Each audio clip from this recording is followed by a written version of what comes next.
We'll start in 1 minute.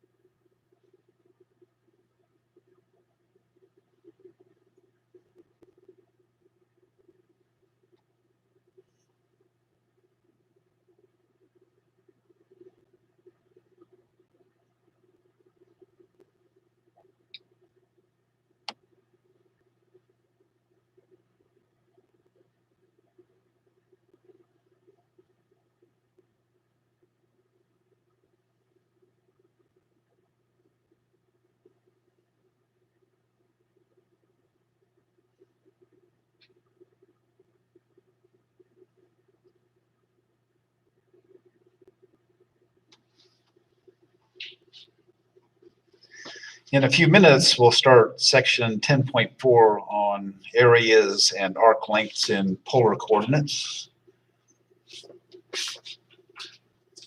But first, we'll finish a couple of problems that we didn't get to yet in the review. Okay, so on this one, we want to find the slope of the line that's tangent to the curve r equals 2 times cosine of theta, where theta equals pi over 6. So we need to find the derivative of y with respect to x in terms of theta, and then evaluate that when theta is pi over 6. So since theta is just a parameter, dy dx is dy d theta divided by dx d theta.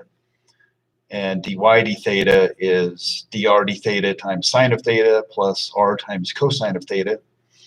And dx d theta is dr d theta times cosine of theta minus r times sine of theta.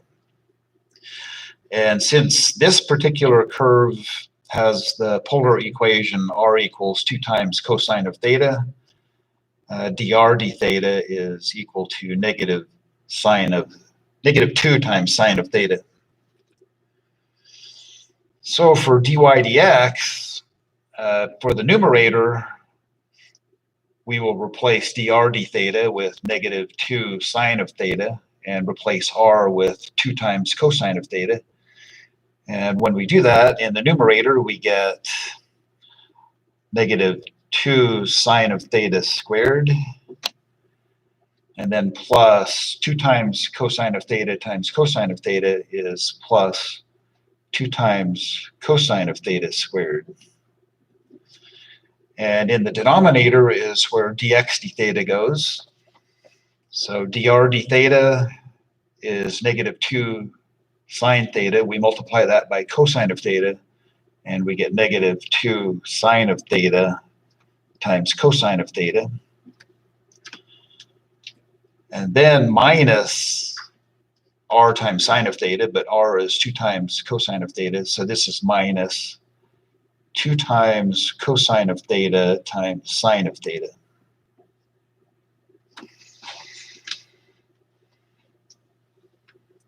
Okay, we can simplify a little bit.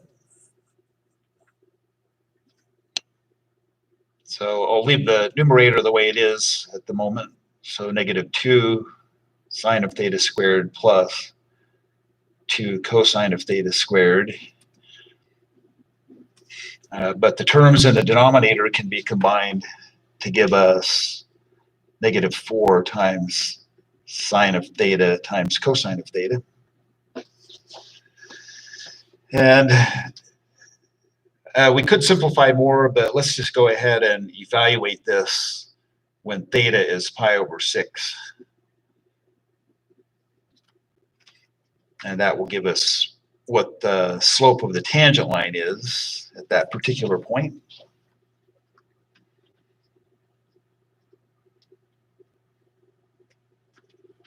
Okay, so we have dy dx -2 times sine of pi over 6 squared.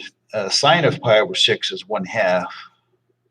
So we have -2 times 1/2 squared, and then plus 2 times the square root of 3 over 2 squared, because cosine of pi over 6 is the square root of 3 over 2.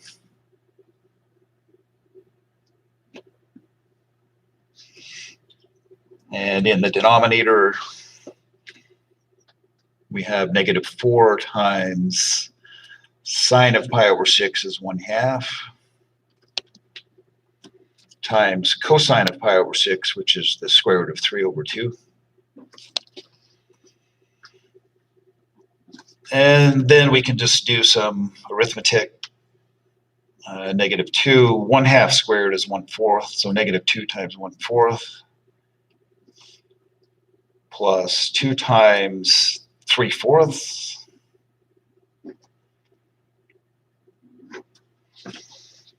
And on this one, -4 times 1/2 is -2, and -2 times the square root of 3 over 2 is negative square root of 3.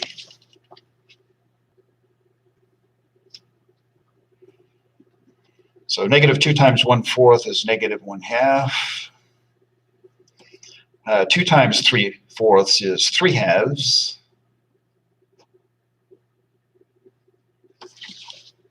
And -1/2 plus 3/2 is 1. 1 divided by negative square root of 3 is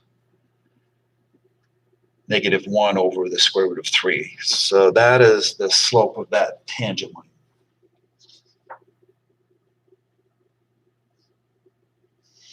Okay, on the next page, we'll graph r equals 2 times sine of 4 theta. So for the function sine of 4 theta,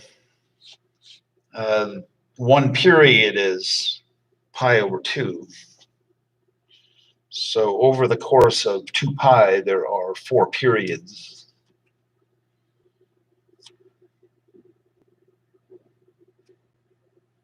So we'll go ahead and sketch them all out.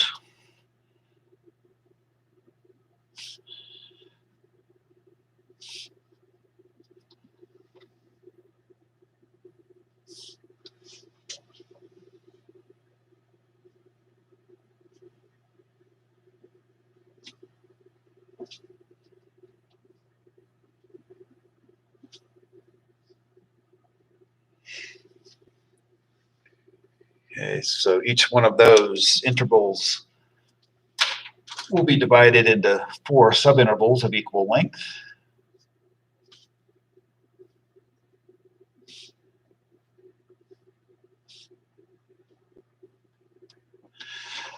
And the length of each of those smaller subintervals, each one has length pi over 8. So pi over 8, 2 pi over 8 is pi over 4, 3 pi over 8, 4 pi over 8 is pi over 2, then 5 pi over 8, 6 pi over 8 is 3 pi over 4, 7 pi over 8, 8 pi over 8, 9 pi over 8, 10 pi over 8 is 5 pi over 4, then 11 pi over 8, 12 pi over 8, 13 pi over 8, 14 pi over 8 is 7 pi over 3, sorry, 7 pi over 4, then 15 pi over 8. The amplitude is 2.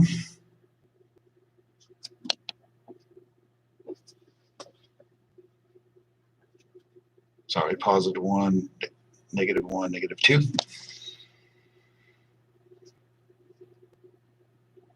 So we'll sketch in 4 periods of this sine function.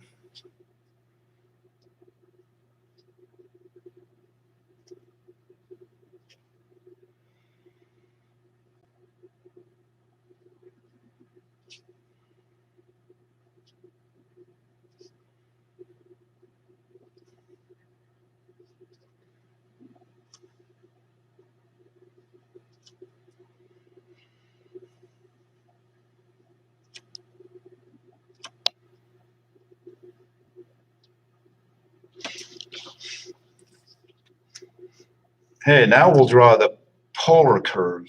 So remember, this is the Cartesian or the rectangular coordinates graph for r equals 2 times sine of 4 theta. So the vertical axis is the r axis, and the horizontal axis is the theta axis.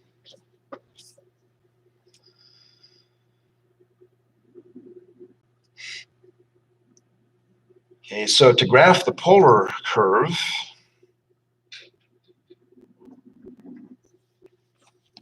I'll employ a different technique on this one.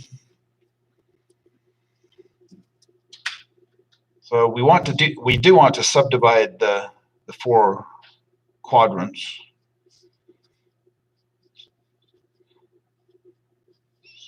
So this one is pi over 4.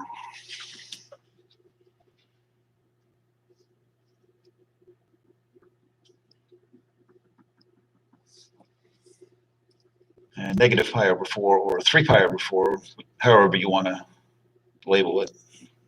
I guess 3 pi over 4. And then each of those 45-degree angles will be divided into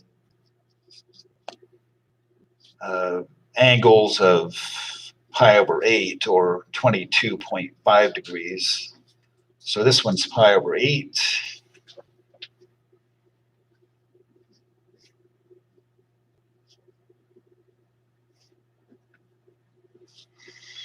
This one's 3 pi over 8.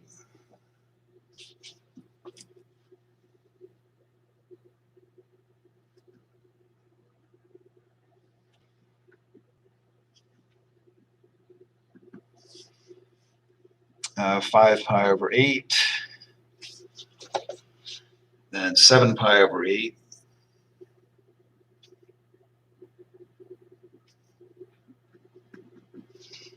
So this is 7 pi over 8.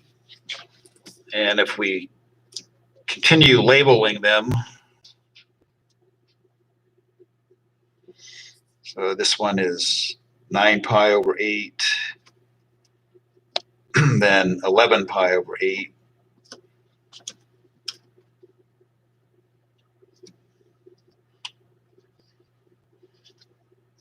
so 13 pi over 8, and 15 pi over 8.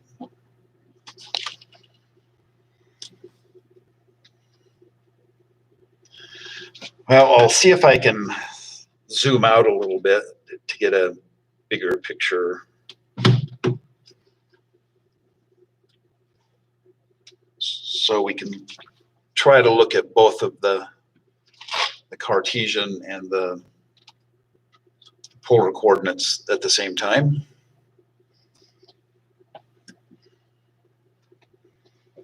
Okay, so in this technique, well, we do know that the r value is 0 at 0. But at pi over 8, the r value is positive 2. So I'm going to mark 2, label this point. And this is the first point that I'm labeling that corresponds to the Cartesian graph. Okay, then at 3 pi over 8, the r value is negative 2. So for 3 pi over 8, we move 2 units in the opposite direction. So here we're down to this point, and I'll label this as 0.2. Okay, the next high point is at 5 pi over 6. The R value is positive 2. 5 pi over 8, I mean, the R value is positive 2. So at 5 pi over 8, I mark off 2 units. This is the third one. Okay, then the next low point occurs at 7 pi over 8. The R value is negative 2. So at 7 pi over 8, we move 2 units in the opposite direction. So this is the fourth point. At 9 pi over 8, the R value is positive 2. So at 9 pi over 8, we move 2 units in that direction. So this is the fifth point. At 11 pi over 8, the R value is negative 2. So we move in the opposite direction from 11 pi over 8 and mark off 2 units. And this one is number 6. At 13 pi over 8, the R value is positive 2. So at 13 pi over 8, we mark off 2 units. This is the seventh point.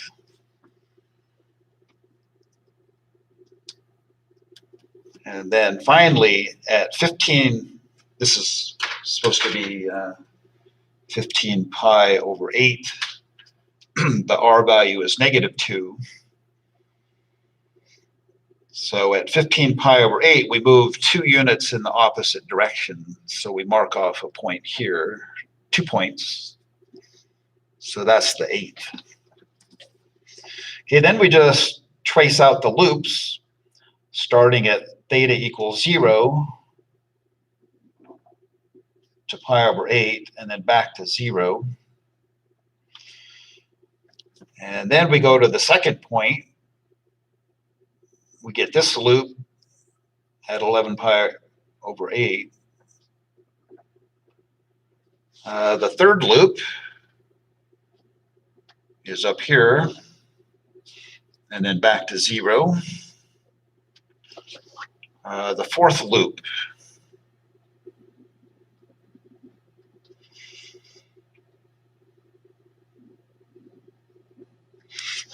Then there is the fifth loop.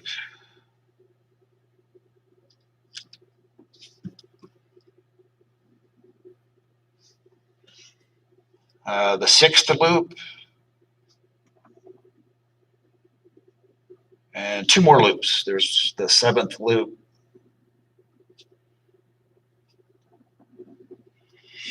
And finally, the 8th loop.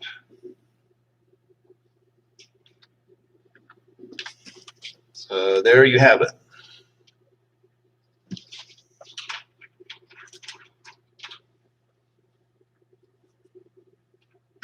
All right, let's start section 10.4.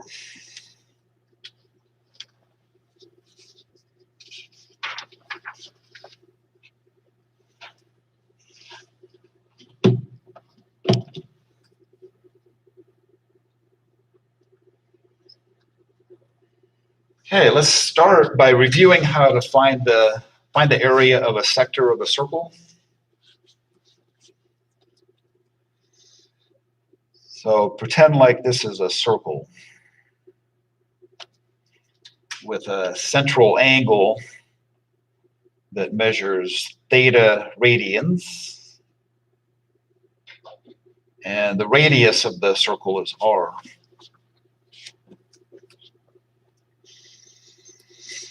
Okay, so the area of the sector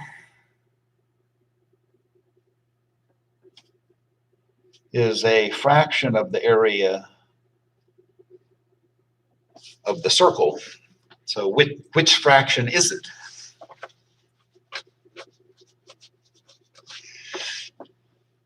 Well, 1 complete revolution is 2 pi radians, so an angle with theta radians is a fraction of 2 pi. It's theta over 2 pi. And then we multiply this by the area of the circle, which is pi r squared.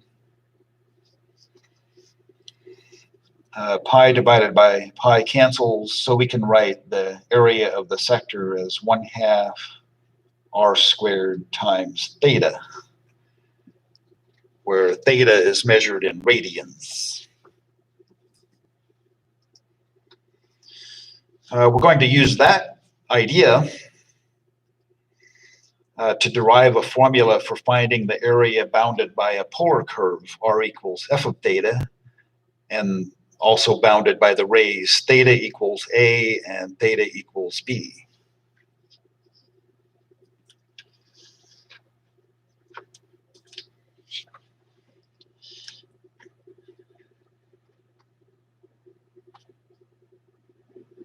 Okay, so we have some polar curve.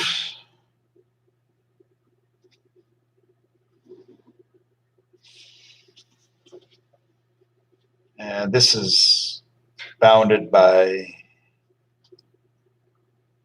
theta equals a, that's this angle, and then theta equals b. And the curve is a polar curve, so it's r equals f of theta.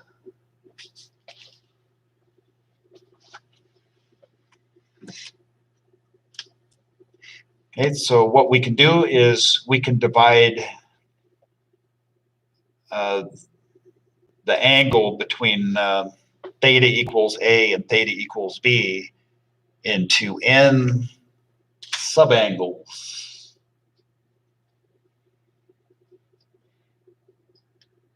So I'll sketch in the ith angle. And what we do is we use a sector of a circle. The angle is delta theta. So delta theta is b minus a divided by n.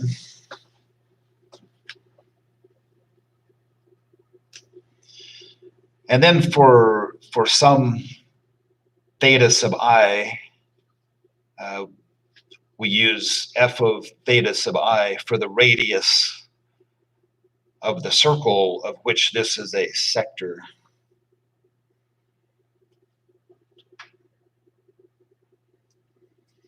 Okay, so the area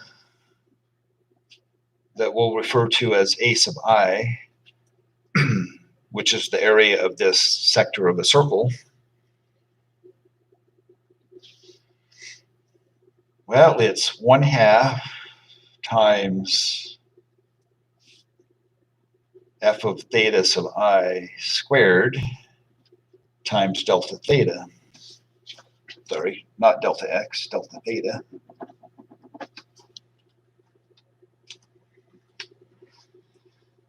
So all I did was use this formula for the area of a sector of a circle, 1/2 the radius squared times theta. So instead of theta, we have delta theta because delta theta is the size of this angle. And the radius is a point on the curve, r equals f of theta, in particular f of theta sub I. So the area of that portion of the that's bounded by the polar curve is 1/2 f of theta sub I squared delta theta. Okay, so the entire area, if we do this for n sectors, so the entire area can be approximated by a Riemann sum from I equals 1 to n of 1/2 times f of theta sub I squared delta theta.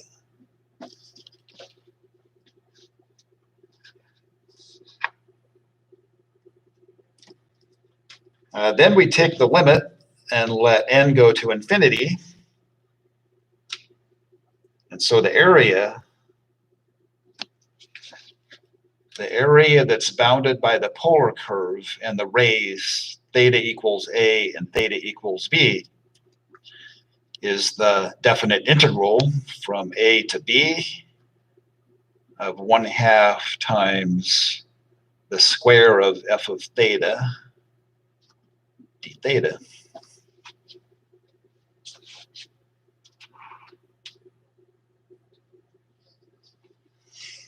So that's all there is to it. It's a pretty simple formula to remember, or you can always derive it if you don't remember it. Okay, on the next page, we'll do a couple of examples.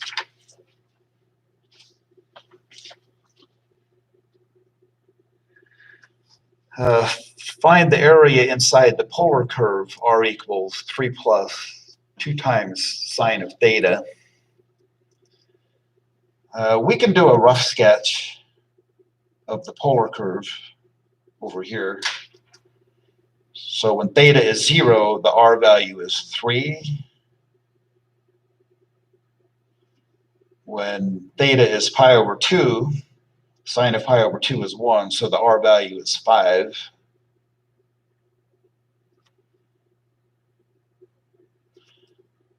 When theta is pi, sine of pi is 0, the r value is positive 3, but in the direction of pi, the point goes here.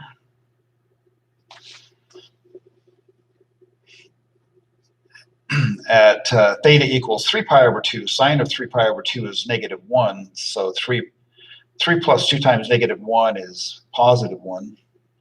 And in that direction of 3 pi over 2, we have this point. And then when we go from 3 pi over 2 to 2 pi, we close the curve. So that's roughly what the polar curve looks like.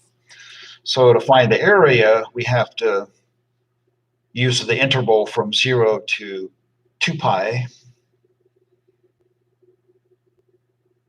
So we're just going to use the integral formula for that, from 0 to 2 pi of 1/2 times r squared, or 3 plus 2 times sine of theta, quantity squared.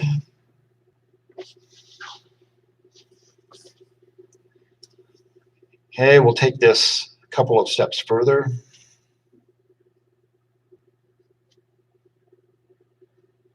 When we square the quantity 3 plus 2 times sine of theta, we get 9 plus 12 sine of theta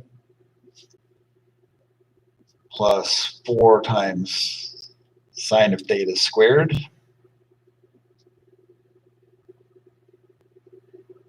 And then d theta.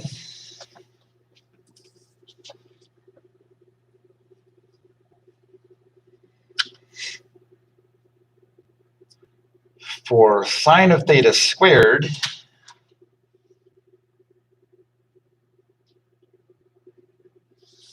since we're integrating it, we'll use the identity 1/2 minus 1/2 times cosine of 2 theta. Okay, so in the next line,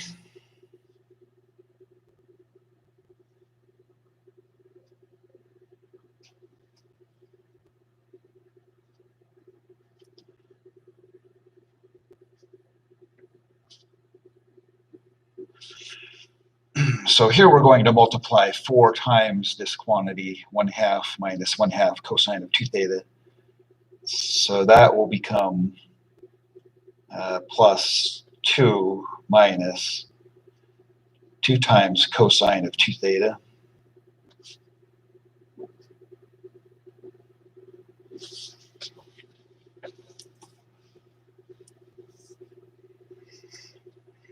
Okay, it's pretty simple from here on out,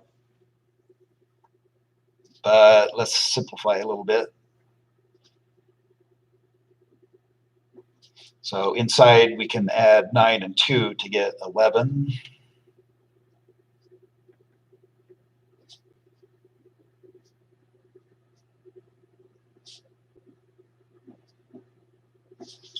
And let's find the antiderivative. So we get 1/2 times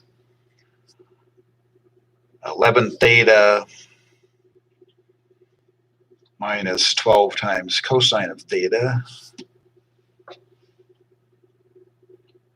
minus sine of 2 theta. And evaluate this from 0 to 2 pi.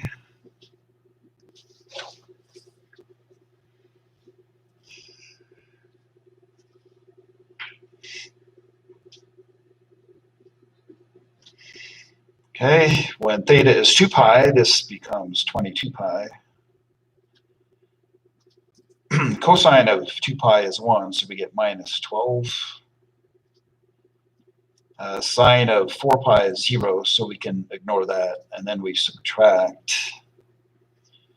11 times 0 is 0, and minus cosine of 0 is 1, so minus 12.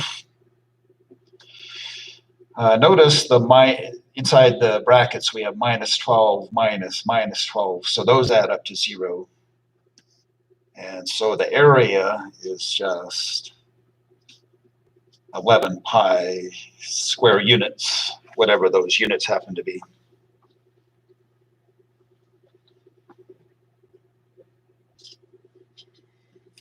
Okay, on the next one, find the area of one loop of the polar curve, r equals 2 times sine of 3 theta.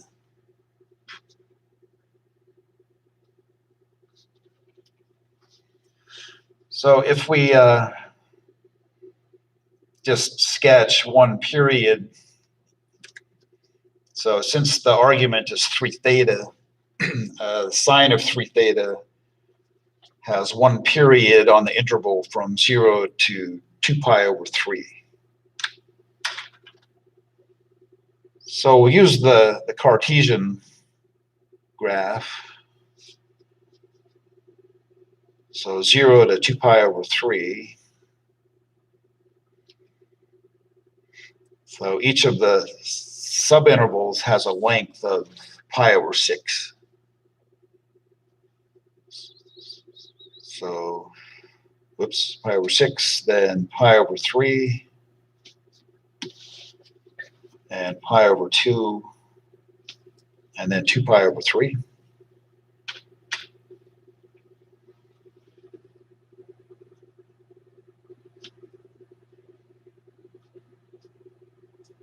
So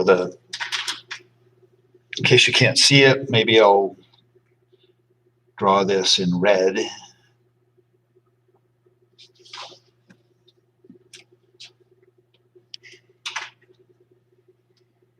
So we just want the interval for one loop.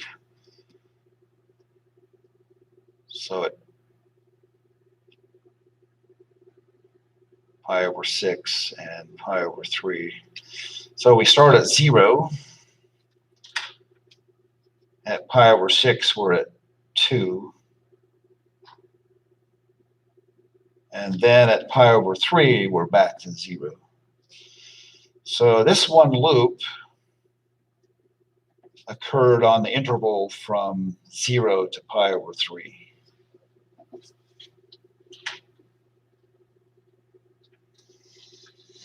Okay, so to find the area of that one loop, where r is 2 times sine of 3 theta, we just integrate from 0 to pi over 3. The integrand is 1/2 times the square of r squared, or the square of 2 times sine of 3 theta.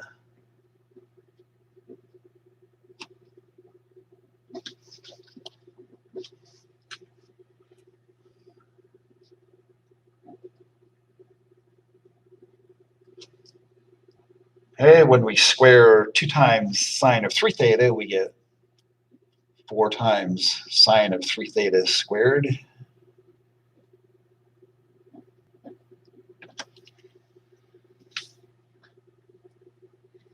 And we'll take this a little further. We can go ahead and multiply 1/2 times 4 to get 2. But then we'll replace sine of 3 theta squared with 1/2 minus 1/2 of 1/2 times cosine of 6 theta.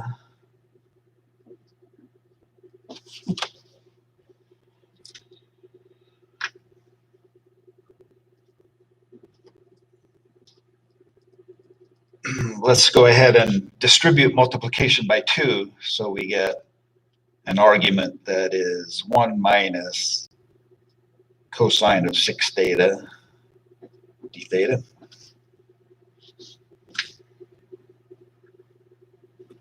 And then integrate with respect to theta. Our antiderivative is theta minus 1/6 times sine of 6 theta, evaluated from theta equals 0 to pi over 3.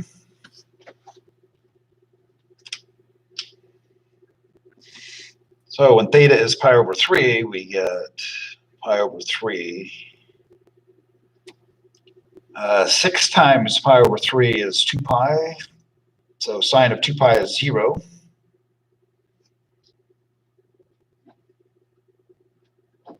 And then at the lower limit, we get 0 minus 0 again. So the area of that loop is just pi over 3 square units.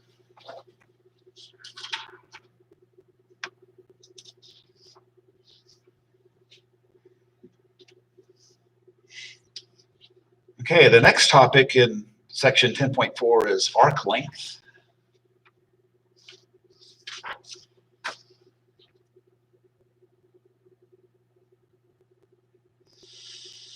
Okay, to find the length of a polar curve, r equals f of theta, for values of theta between a and b, we regard theta as a parameter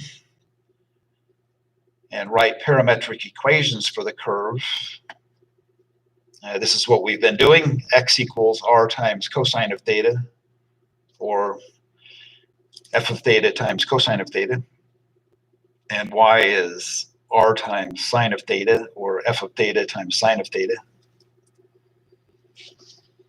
So now differentiate x and y with respect to theta and find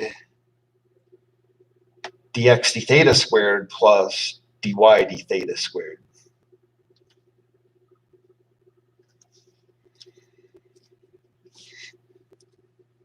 Well, we've already done this today, but we'll do it again. So dx d theta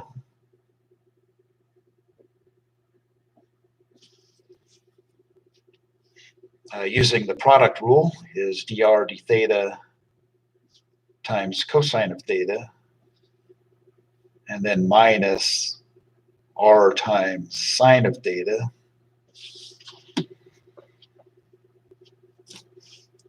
and dy d theta is dr d theta times sine of theta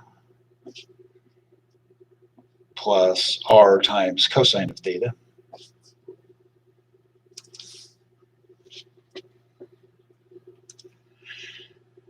On the next line, we'll square each of those. So when we square dx d theta,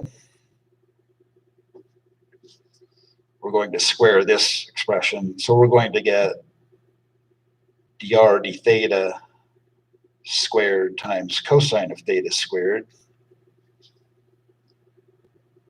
And then we're going to get minus 2 dr d theta r cosine of theta sine of theta.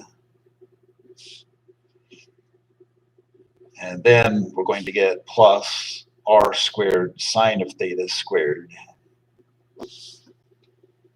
Oh, this is supposed to be dx d theta squared. Okay, below that, we'll write what dy d theta squared is. Okay, so now we're going to square this quantity, and we're going to get dr d theta squared times sine of theta squared, and then plus 2 times dr d theta times r times sine of theta cosine of theta, and then finally plus r squared cosine of theta squared.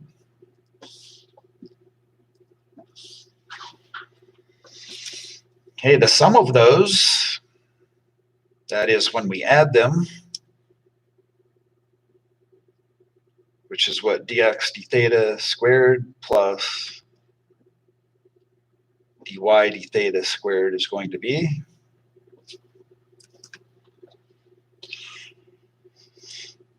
Okay, let's start with the terms on the left. We have dr d theta squared times cosine of theta squared plus dr d theta squared times sine of theta squared. So if we add those and then factor out dr d theta squared, the other quantity will be cosine of theta squared plus sine of theta squared, which is 1. So that will just give us dr d theta squared. The two middle terms add up to 0 because one of the coefficients is -2 and the other one is +2. But otherwise, the terms are all the same. So those add up to 0. And then when we add r to the second times sine of theta squared to r to the second times cosine of theta squared, factor r squared out, and we get r squared times 1 again, because sine of theta squared plus cosine of theta squared is 1. Okay, so now we apply what we know about arc length for parametric curves. From section 10.2, if we replace t with theta, the arc length for r equals f of theta for theta between a and b is given by this formula. The integral from a to b of the square root of dx d theta squared plus dy d theta squared d theta. Okay, but above we found that dx d theta squared plus dy d theta squared is just dr d theta squared plus r squared. So the arc length formula we can use for parametric curves is the integral from theta equals a to theta equals b of the square root of dr d theta squared plus r squared d theta.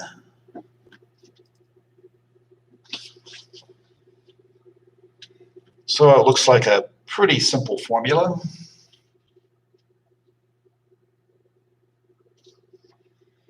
So we'll use the arc length formula for polar curves in a couple of examples.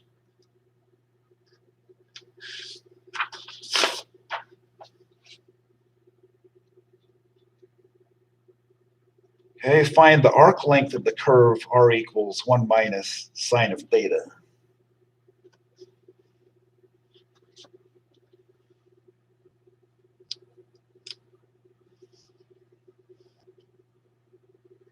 So we can get a rough idea of the polar curve. When theta is 0, the r value is 1. When theta is pi over 2, the r value is 1 minus 1 or 0. When when theta is pi, the r value is 1.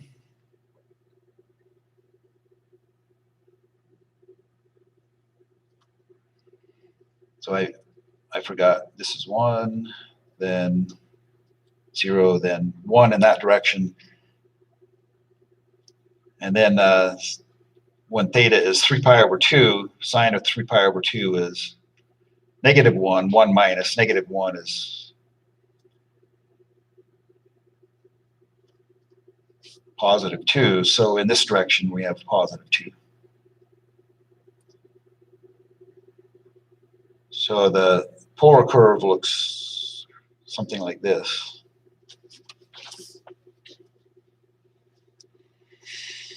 Okay, so we'll integrate from 0 to pi over 2 using the formula. The square root of dr d theta squared plus r squared.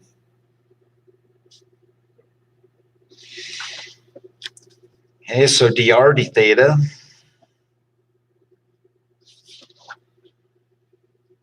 is negative cosine of theta. And so dr d theta squared is just cosine of theta squared. And we also need to know what r squared is. So when we square 1 minus sine of theta, we get 1 minus 2 times sine of theta plus sine of theta squared. Okay, so when we add these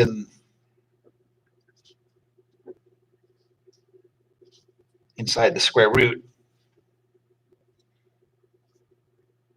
so cosine of theta squared plus 1 minus 2 times sine of theta plus sine of theta squared. The cosine of theta squared plus sine of theta squared is 1, so we're going to get a total of 2 minus 2 times sine of theta inside the square root.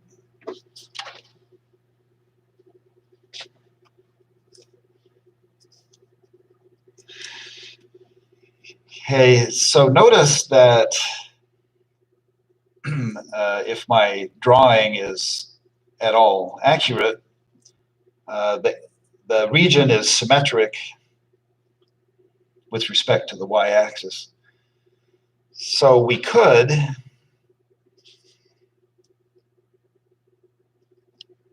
integrate from negative pi over 2 to pi over 2. That will give us half of the area. Then multiply that by 2. And on the inside of the square root, we'll multiply by 1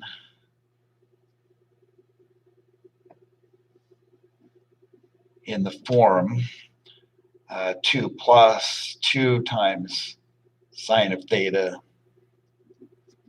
over 2 plus 2 times sine of theta, and then d theta.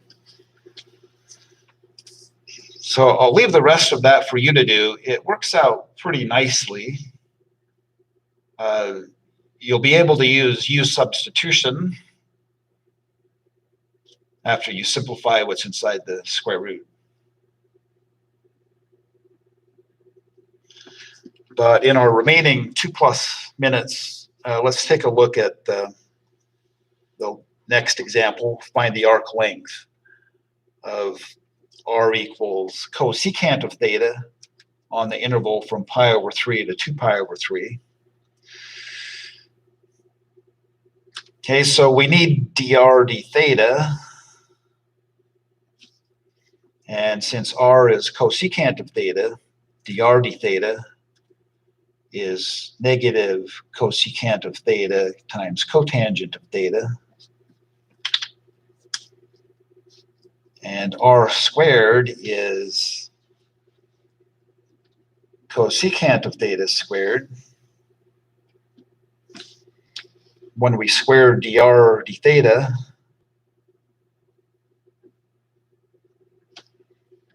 we get cosecant of theta squared times cotangent of theta squared. And then we have to add those. So let's add dr d theta squared to r squared, and we get cosecant of theta squared times cotangent of theta squared plus cosecant of theta squared. Factor out the cosecant of theta squared, and the other factor is cotangent of theta squared plus 1. But remember that cotangent of theta squared plus 1 is cosecant of theta squared. So this becomes cosecant of theta to the 4th. Okay, so that's what goes inside the square root. So our arc length, L, equals the integral from pi over 3 to 2 pi over 3, and the square root of cosecant of theta to the 4th.